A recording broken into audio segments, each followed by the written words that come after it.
Hello everyone, मेरा नाम अमित है और मैं वाइट माउंट क्लासेस पे आप सभी का स्वागत करता हूँ। जैसे कि पहले भी मैंने आपसे डिस्कस किया है कि मैं क्लास 10th और क्लास 12 के मैथ मैराथन्स लेके आ रहा हूँ, क्योंकि अभी प्री बोर्ड के एग्ज़ाम होने वाले हैं। इसके बाद फिर फाइनल बोर्ड का एग्ज़ाम होने वाला है। तो जब हम लोग पढ़ाई कर रहे होंगे तो हम लोग इंटीग्रेटेड तरीके से पढ़ाई करेंगे, लेकिन बहुत ऐसे बच्चे हैं उनको ये नहीं पता होता है कि इंटीग्रेटेड तरीका क्या होता है। इंटीग्रेटेड तरीके से जब हम लोग पढ़ाई करते हैं और एक बच्चा जनरल तरीके से पढ़ाई करता है, दोनों में बहुत अंतर होता है। क्यों और अंतर क्या होता है? तो आउटपुट को लेकर अंतर होता है कि उसका आउटपुट क्या है और उसके एब्जॉर्प्शंस को लेकर भी अंतर आता है कि वो लड़का जब पढ़ रहा है तो कितना गेन कर पा रहा है, कितने चीज़ों को वो समेट पा रहा है, इसका अंतर होता है। तो सबसे पहले आज हम लोग इंटीग्रेटेड तरीका होता क्या है और उसको क्या फ़ायदे हैं, और हम जब आंसर लिख रहे होंगे किसी भी टॉपिक्स पे तो किस तरीके से उसको हम लोग अपने आंसर में शामिल कर सकते हैं और किस तरीके से हम अपने आंसर को सबसे अच्छे तरीके से लिख सकते हैं। आज भी जो होलिस्टिक अप्रोच है उस तरीके को फॉलो करते हुए लिखा गया आंसर सबसे अच्छा माना जाता है। सबसे पहले हम लोग सीखते हैं आज कि इंटीग्रेटेड तरीका क्या होता है। आइए हम लोग देखते हैं इंटीग्रेटेड तरीका क्या होता है। आज यही टॉपिक पे हम लोग बात करेंगे। इंटीग्रेटेड तरीका यानी इंटीग्रेटेड अप्रोच। इंटीग्रेटेड अप्रोच को हम लोग कुछ अलग अलग नामों से जानते हैं, जैसे कि यहाँ पे लिखा गया होगा holistic approach, dot connected approach और फिर डायमेंशन कवर अप्रोच के भी नाम से जानते हैं। लेकिन आप इंटीग्रेटेड तरीका तभी यूज़ कर सकते हैं जब आपको आपका अपना सिलेबस पता है। जब आपको अपना सिलेबस ही नहीं पता है तो आप इंटीग्रेटेड तरीक़ों को इम्प्लीमेंट नहीं कर सकते हैं। तो सर, सिलेबस को कैसे पता किया जाना चाहिए? उसका सिंपल सा उपाय है कि आप जब भी पढ़ाई कर रहे हैं तो हर दिन आप पहले सिलेबस को एक बार पढ़ लीजिए। क्यों? क्योंकि जब आप सिलेबस पढ़ेंगे तो आपको पता रहेगा कि आपको क्या पढ़ना है और उससे ज़्यादा इम्पोर्टेंट कि आपको क्या नहीं पढ़ना है। ठीक है, पढ़ना इम्पोर्टेंट है लेकिन क्या नहीं पढ़ना है उससे भी ज़्यादा इम्पोर्टेंट है। कभी कभी क्या होता है कि हम वो सारे चीज़ें पढ़ने लगते हैं जो कि एग्ज़ाम पॉइंट ऑफ व्यू से ज़रूरी नहीं है। तो पहले हमें सिलेबस का पता होना बहुत ज़रूरी है। ठीक है, इसके बाद फिर यहाँ पे हम लोग देखते हैं कि क्या इसके यूज़ हैं, क्या बेनिफिट्स हैं और क्या उसके एडवांटेज हैं। ठीक है, लेकिन हम लोग इस टॉपिक को कवर करने के पहले एक बार डायमेंशंस के बारे में बात करते हैं, जो कि यहाँ पे एक डायमेंशंस वर्ड आया था। ठीक है, तो डायमेंशंस को हम लोग एस्पेक्ट भी बोलते हैं, इसको हिंदी में हम लोग पक्ष या पहलू के नाम से जानते हैं। तो सोशल एस्पेक्ट यानी सामाजिक पहलू। सामाजिक पहलू में किस तरह की बातें आती है? तो जैसे सेफ्टी हो गया, हैप्पीनेस हो गया, हेल्थ केयर हो गया, जेंडर गैप हो गया, इसके बाद फिर फूड सिक्योरिटीज़ हो गए और हमारे राइट्स, जो कि संविधान की तरफ से हमको राइट्स मिलते हैं, आप सभी को पता होगा, जिसे फंडामेंटल राइट्स के नाम से हम लोग उसे जानते हैं। तो जब हम आंसर लिख रहे होते हैं तो एक सामाजिक एस्पेक्ट का होना बहुत ज़रूरी है। ठीक है, जैसे एग्जाम्पल के तौर पे एक चीज़ को देखते हैं कि अगर क्वेश्चन में अगर कुपोषण और भूखमरी से रिलेटेड कोई सवाल आ गया तो हम उसको कैसे स्टार्ट करें, कैसे उसको लिखना शुरू करें। बहुत ऐसे बच्चे हैं उनको समझ में ही नहीं आता है। इनफैक्ट जब भी मैं जब इस तरह का तैयारी कर रहा था तो मुझे भी शुरू में दिक्कत होता था, फिर बाद में ये चीज़ें धीरे धीरे समाप्त हो जाती है जब आप प्रैक्टिस करने लगते हैं। तो ये जो सोशल एस्पेक्ट है उसमें अगर इस तरह के जितने भी कंटेंट हैं आप उसमें डाल सकते हैं सवाल में। जैसे दूसरा है कि अगर मान लीजिए कि अभी चंद्रयान सफलतापूर्वक चांद पे लैंड कर गया है तो भारत के लिए किस तरह से फ़ायदेमंद है। तो जब हम इसका आंसर लिख रहे होंगे तो जो टेक्निकल एस्पेक्ट्स है उसको ज़्यादा हम तवज्जो देंगे। अपने देश के लिए वो किस तरह से आर्थिक रूप से फ़ायदेमंद है उसके बारे में हम लोग लिखेंगे। सरकार का उसके प्रति किस तरह का कदम उठा रहे हैं उसके प्रति हम लोग कुछ कुछ चीज़ों को अपने आंसर में कॉर्पोरेट कर सकते हैं। इसके बाद फिर देखते हैं इकोनॉमिकल एस्पेक्ट क्या होता है। इकोनॉमिकल एस्पेक्ट मतलब आर्थिक पहलू। आर्थिक पहलू के बारे में हम लोग वहाँ पे लिख सकते हैं। इसके बाद फिर पॉलिटिकल, इसके बाद फिर environmental, culture, educational, ethical, psychological, बहुत सारे एस्पेक्ट होते हैं। यानी कहने का मतलब है कि जब हम आंसर लिख रहे होते हैं तो पहली मुश्किल होता है कि आंसर को शुरू कैसे करें। जो ए वाला जो डायलेमा आता है ना दिमाग में, उसको ख़त्म करने का सबसे अच्छा उपाय ये है कि आपको डायमेंशंस याद होने चाहिए या डायमेंशंस दिमाग में होने चाहिए। जब डायमेंशंस दिमाग में होंगे तो आप पहले तो ये डिसाइड कर लोगे कि वो सवाल कहाँ से रिलेटेड है। जैसे मान लीजिए कि इकोनॉमिकल एस्पेक्ट से अगर सवाल रिलेटेड है तो हम इकोनॉमिकल जो एस्पेक्ट है इसको थोड़ा सा ज़्यादा लिखेंगे। इसके बाद फिर इन्वायरमेंटल, कल्चरल, हर किसी से तो कनेक्टेड ही रहेगा, चाहे प्रत्यक्ष रूप से चाहे अप्रत्यक्ष रूप से, डायरेक्ट या इनडायरेक्ट। तो हम लोग अपने आंसर में इन सारे जो एस्पेक्ट्स हैं, जो डायमेंशंस हैं, उसको कवर करेंगे। और जब हम अपने आंसर्स में सारे डायमेंशंस को कवर करके लिखेंगे, वही सबसे अच्छा आंसर माना जाता है आज भी, जिसे हम लोग होलिस्टिक अप्रोच से लिखा गया आंसर कहते हैं। ठीक है, तो इधर सारी चीज़ें आपको समझ में आ गया होगा। और जैसे कि यहाँ पे जो जेंडर गैप है, जेंडर गैप के बारे में, जैसे अगर सोशल एस्पेक्ट्स से रिलेटेड अगर हम कोई चीज़ को लिख रहे हैं तो जेंडर गैप को कौन रिलीज करता है, तो आप सभी को मालूम होगा कि वर्ल्ड इकोनॉमिक फोरम के द्वारा उसको रिलीज़ किया जाता है। और जो अभी जो देश में, अपना देश कौन से रैंक पे है, तो 127वां रैंक पे है शायद। तो ये सारी चीज़ें आप इसमें लिख सकते हैं। यानी जो करंट से जो चीज़ें कनेक्टेड हैं उससे भी आप इसको इसमें आंसर में लिख सकते हैं। उससे क्या होता है कि आपका जो आंसर है वो ज़्यादा ऑथेंटिक हो जाता है। यानी आपने एक साक्ष्य देके आपने उसको, जो अपने आंसर है उसको और भी सटीक बना दिया है और भी अच्छा बना दिया है। तो उससे एग्जामिनर्स भी क्या होते हैं, खुश होते हैं और नंबर भी आपको अच्छा मिलता है। ठीक है, इसके बाद फिर हम लोग मेन बात करते हैं इसका बेनिफिट्स का, एडवांटेजेस का, कि क्या एडवांटेज होगा किसका, इंटीग्रेटेड अप्रोच का। ठीक है, जब हम इंटीग्रेटेड तरीके से पढ़ाई करेंगे तो क्या होगा, अभी हमने यहाँ पे बताया है dot connected approach. Dot connected approach यहाँ है, डॉट कनेक्टेड अप्रोच। इससे क्या होता है कि डॉट कनेक्टेड अप्रोच क्या होता है ये समझ लीजिए। जैसे सब्जेक्ट को सब्जेक्ट से आप कनेक्ट कर सकते हैं, यानी एक सब्जेक्ट को दूसरे सब्जेक्ट के साथ कनेक्शन। और जब कनेक्शन जब होता है तो फिर क्या होता है, हमको इंटरेस्ट आता है, और जब इंटरेस्ट आता है तो हम अच्छे से और पढ़ाई करते हैं, और जब पढ़ाई करते हैं तो चीज़ों को एब्जॉर्ब भी करते हैं। तो मेन जो बात है वो इंटरेस्ट का आना है। तो जैसे अभी कभी कभी कहा जाता है कि बुक पढ़ना तो इम्पॉर्टेंट है, लेकिन उससे ज़्यादा इम्पॉर्टेंट है बुक को किस तरीके से पढ़ा जाना चाहिए। अगर आपको सिलेबस अगर पता है तो आप पहला यूनिट, उसके बाद फिर आप चौथा यूनिट पढ़ सकते हैं। क्यों? क्योंकि आपको पता होगा कि पहला यूनिट की बहुत सारी चीज़ें जो है वो फोर्थ यूनिट में ओवरलैप हो रही है। तो उससे क्या होगा, कनेक्शन बनेगा, और जब कनेक्शन बनेगा तो इंटरेस्ट आएगा, और जब इंटरेस्ट आएगा तो आप उसको पढ़ोगे, क्योंकि जो इंटरेस्ट की चीज़ें तो हम करते ही हैं। तो आप पढ़ोगे, और पढ़ोगे तो ज़्यादा से ज़्यादा चीज़ों को आप एब्जॉर्ब कर सकते हो, याद कर सकते हो, और उसको मेमोराइज कर सकते हो, है कि नहीं। तो यही होता है डॉट कनेक्टेड अप्रोच।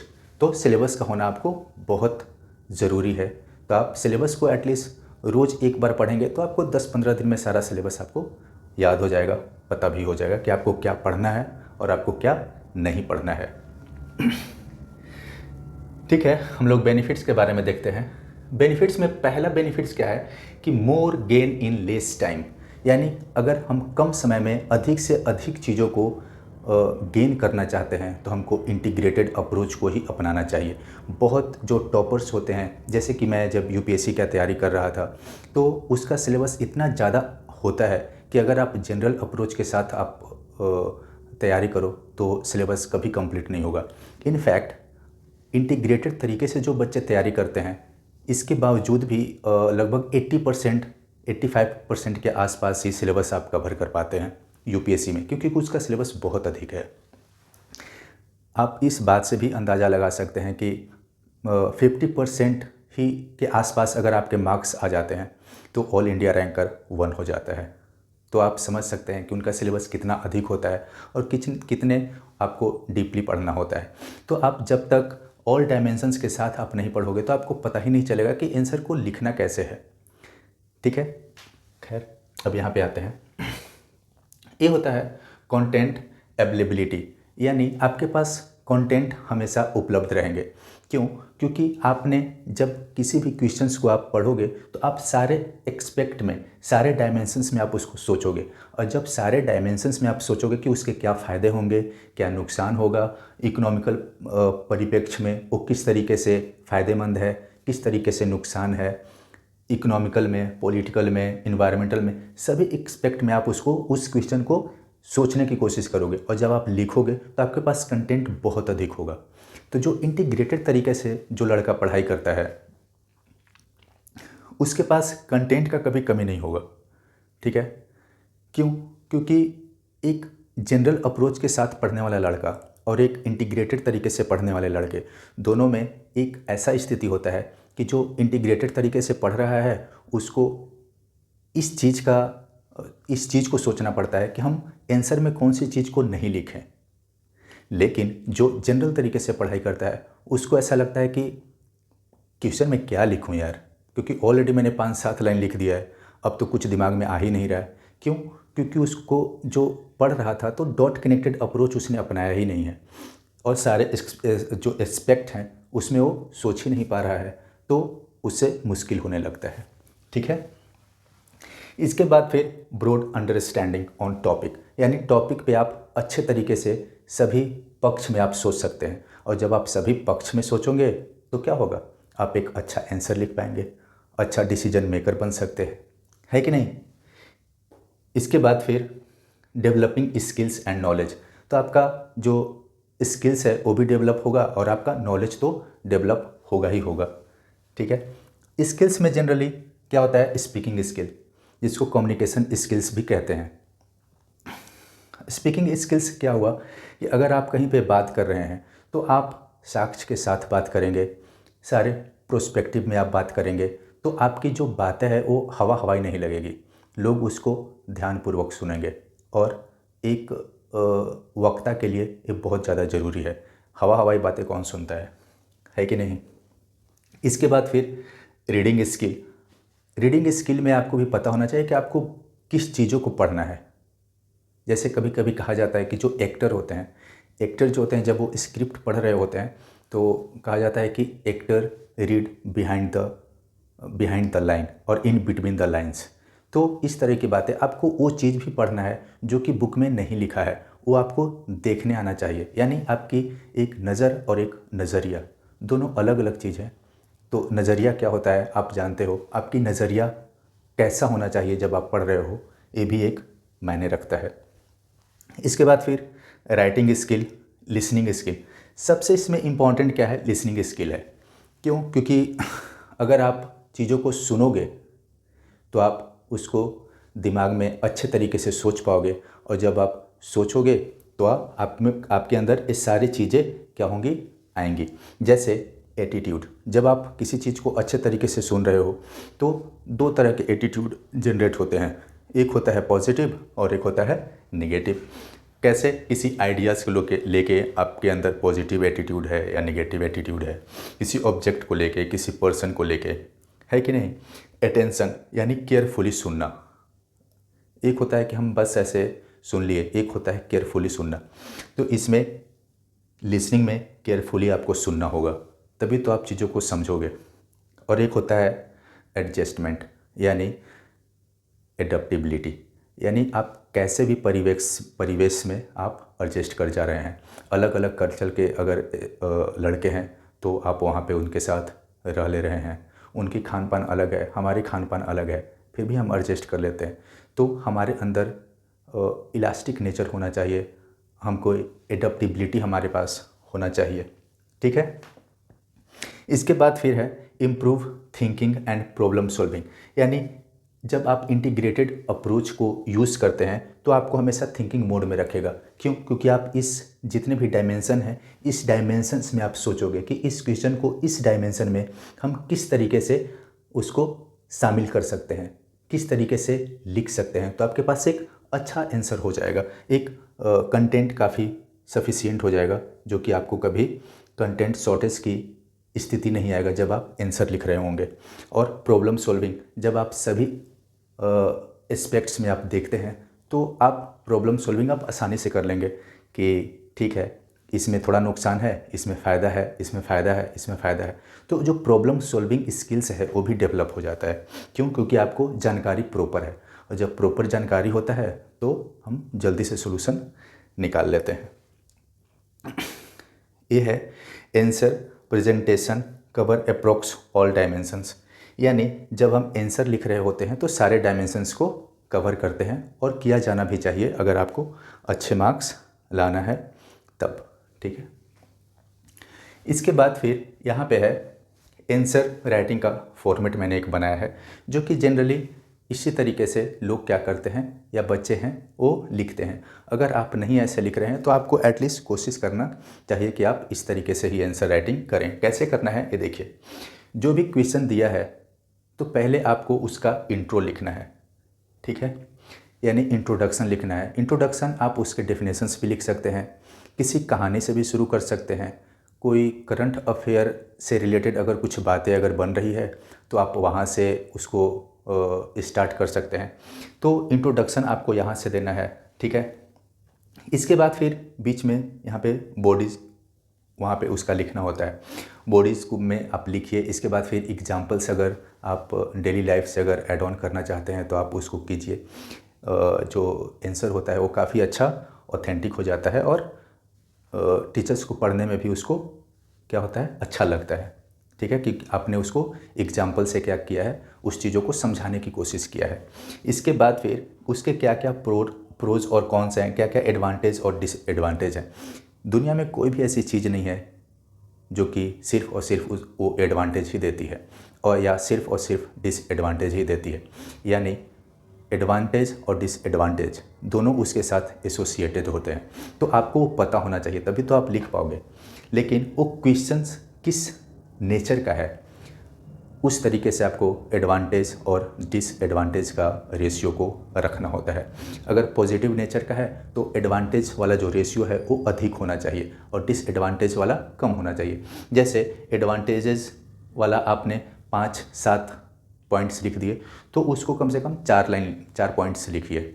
ठीक है, यानी 1-2 पॉइंट कम ही होना चाहिए जनरली, या उससे 1-2 कम कर सकते हैं तो भी कोई दिक्कत नहीं है। इसके बाद फिर डायग्राम्स, मैप, पाई चार्ट आप उसमें डालिए ही डालिए, क्योंकि डायग्राम डालने से एक तो पेज का जगह भी लेगा और आंसर देखने में भी अच्छा लगेगा, और टीचर को भी वो क्या करेगा, इम्प्रेस करेगा। इसके बाद फिर इंक्लूड ऑल पॉसिबल एस्पेक्ट, और जितने पॉसिबल एस्पेक्ट्स हैं इसमें से जो कि आपको लग रहा है कि हम ये सारे एस्पेक्ट उसमें ऐड ऑन कर सकते हैं, तो आप बिल्कुल कीजिए। इससे क्या होगा कि आपका आंसर भी अच्छा होगा, और जो एक उनका डिमांड होता है कि 250 वर्ड्स में लिखिए, आप उसको भी पूरा कर पाएंगे। और जब आप डायमेंशंस लिखेंगे तो उससे टीचर को पता चलेगा कि आप अलग अलग डायमेंशंस में भी क्या कर रहे हैं, सोच रहे हैं। तो एक अच्छा आंसर उसको माना जाता है। और अगर आप डायमेंशंस लिख रहे हैं उसमें अगर पॉसिबल है कि एडवांटेज और डिसएडवांटेज को आप उसमें शामिल करें तो आप बिल्कुल उसमें कीजिए। ठीक है, इसके बाद फिर एक पॉजिटिव कंक्लूजन के साथ आप उस क्वेश्चन के जो आंसर है उसको समाप्त कर सकते हैं। पॉजिटिव कंक्लूजन कहाँ से लाएं, तो आप करंट्स के कुछ जो सिनेरियो हैं जो करंट्स में चल रहे हैं, ठीक है, करंट अफेयर में, वहाँ से आप ले सकते हैं। कुछ जैसे दार्शनिक हो जाते हैं, फिलोसफर्स हैं, उनके थॉट्स को आप डाल सकते हैं। यानी एक पॉजिटिव वे में क्वेश्चन के जो आंसर है उसको समाप्त करना चाहिए, एक संभावना के साथ कि हाँ मतलब कुछ अच्छा होने की संभावना है। यानी अगर सरकार ने अगर अच्छे कदम उठाएं तो ऑब्वियसली इसको क्या किया जा सकता है, ठीक किया जा सकता है। मेरा कहने का मतलब ये है कि अगर आप इस तरीके से आंसर लिखेंगे तो आपको कंटेंट का तो दिक्कत होगा ही नहीं, और आप एक अच्छा आंसर लिख पाएंगे। ठीक है, और एक दो चीज़ और मैं बताना चाह रहा हूँ कि जो इस तरह का जो फॉर्मेट है, आप हिंदी और इंग्लिश ये दोनों को छोड़ के इनफैक्ट हिस्ट्री में भी और जितने भी सब्जेक्ट हैं सारे सब्जेक्ट में आप सेम फॉर्मेट को आप लागू कर सकते हैं।